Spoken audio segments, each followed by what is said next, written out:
Be sure to read and follow the safety guidelines to protect your computer from potential damage and ensure your personal safety. For more information about safety guidelines, see the owner's manual at dell.com/support.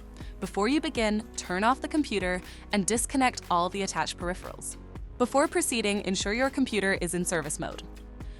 To enter service mode, press and hold the B key on the keyboard and then press the power button. Now, the computer will boot up and the owner tag information is displayed on the screen. Press any key to proceed.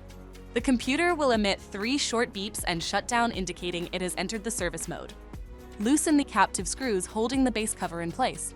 Using a plastic scribe, pry the base cover from the palm rest assembly, starting at the top edge and working your way around to release it from all sides. Now, lift the base cover from the palm rest assembly. If your computer is unable to enter service mode, disconnect the battery cable from the system board. To remove the coin cell battery, find and unplug the battery cable. Identify the coin cell battery and disconnect the cables.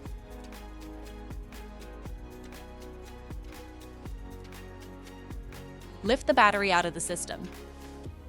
To reinstall the coin cell battery, place it back in the system and reconnect the cables.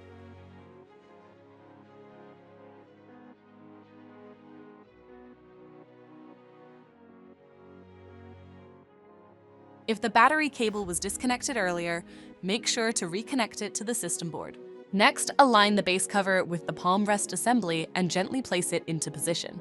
Tighten all required screws to secure the base cover in place. To exit service mode, connect the AC adapter and press the power button. Please note, the system will only power on and exit service mode if the adapter is connected. For more information about your Dell system, visit dell.com/support.